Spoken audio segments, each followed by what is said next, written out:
What's going on, you guys? Gaming Addict here. I know it's been a while since I made, a regular content video where I talk about, the latest, what's going on in the gaming industry.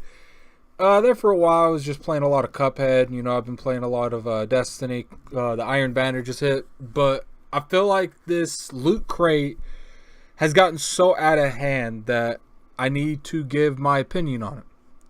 And for the most part, the biggest games coming out this year are Shadow of War, Star Wars Battlefront 2, and Assassin's Creed. So I went and did a little research on, all the different kinds of way they're implying these loot crates. Looked up a couple articles, and I just want to go over some of my thoughts on these. So let's get on.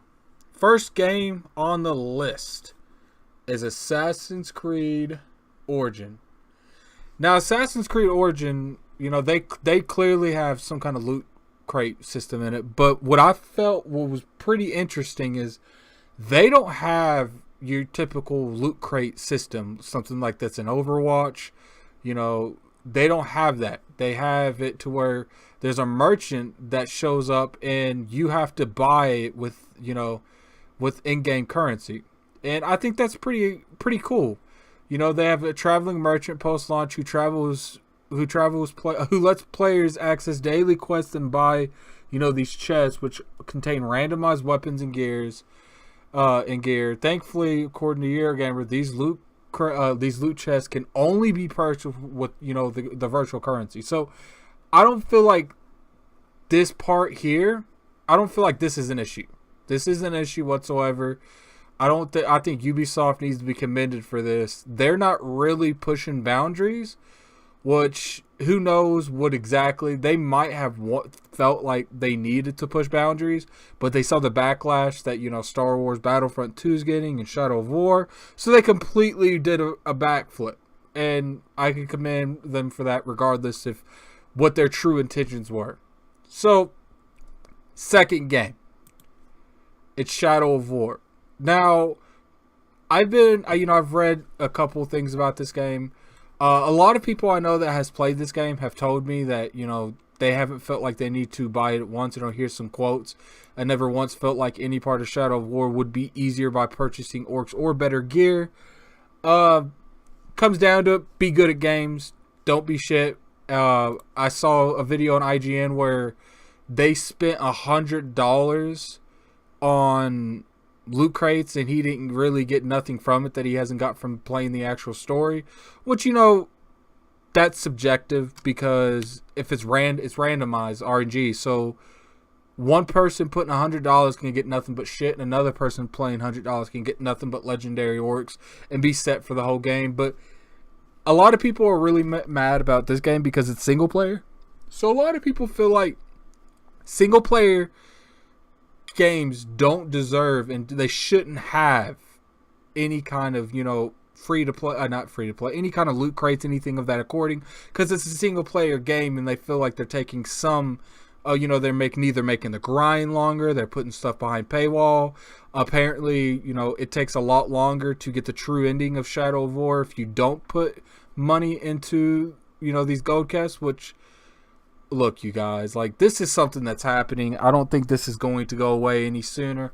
I would prefer stuff like this not to happen, but at the end of the day, they know they got us. They know they got our hobby. They know that we're not going to just quit playing these games because they do put these, anti-consumer features in these games. It sucks. It sucks for us. It sucks for the future of gaming. And I could be up there right with Blackball and say I'm not going to condone this. But at the end of the day, what are we supposed to do? I mean, like I said, I have 3 games up there. Shadow of War, Assassin's Creed, and Battlefront. Are we not supposed to play these games? We're gamers. We play games. I mean, are we supposed to start boycotting everything? I mean, technically, if you guys want to get, there's a lot of bullshittery going on with DLC. DLC being held from the main game and being sold separately. I mean, that's bullshit. That's anti-consumer. Should we start vetoing every game because every game's got DLC? What about season passes? there's just way too much anti-consumer stuff in this industry to start boycotting every game. But I will admit one thing. This bullshit with Star Wars Battlefront 2, yeah, let's be real here, you guys. If anything needs to be boycotted, which, I'm not saying boycott anything. Forza 7 is another game that has, these loot crates.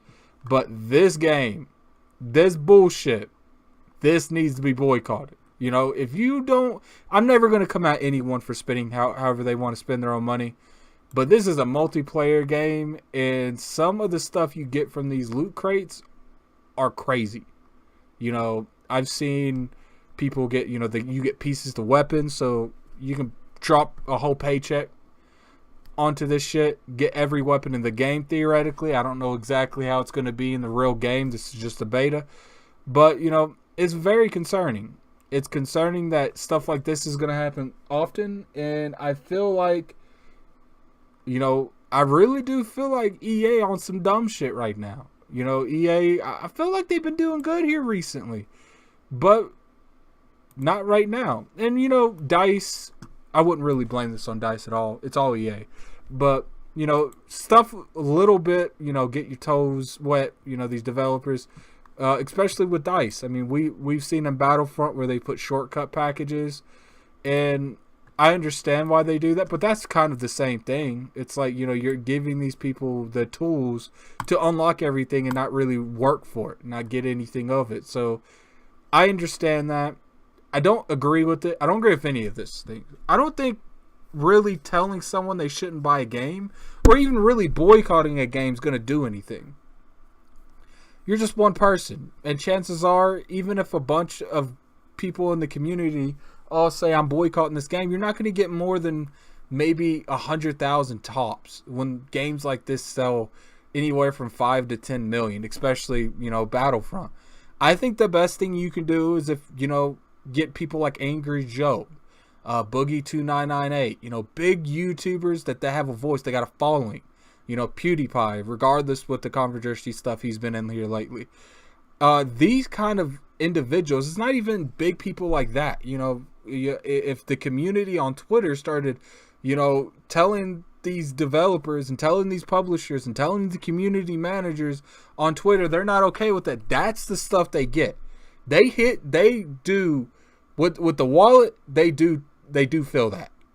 But what's more effective? One person not buying a game and they don't see that $60 that dude probably wasn't going to get that game in the first place, or that one person, instead of not boycotting the game, he blows up their Twitter tells them he doesn't like this, tell him he doesn't like the microtransactions. Okay, imagine a community manager getting on Twitter when he or she has slept all night, and he or she wakes up to like 2,000 notifications. Imagine if they have multiple community managers. They're both being hit up with all these notifications. The EA people, the fucking DICE people. That's the way you reach out to these people. Community outcry is the best way. You need to show your voice. Not, sometimes boycotting and not buying things and voting if your wallet works. But these days, as a consumer, you're just one consumer. And what your one consumer thing can do is you can hit these people up on Twitter and tell them, I don't like your shit. And, enough of them, people do listen. Look what happened with Xbox, the original Xbox One, when they reversed everything. Look what happened with this recent Forza 7 where they reversed the VIP. Small voices do matter. But I don't condone people flipping out on people just for buying games. Even if they support the microtransactions, you can't tell people what to spend their own money on. But anyway, you guys, this is Gaming Addict. Like if you don't mind, rate whatever you want to rate it. Subscribe to the channel. I'm going to try to make new daily content. I'm going to try a couple weeks, see how that works out. This is Gaming Addict. I'm out of here. Peace.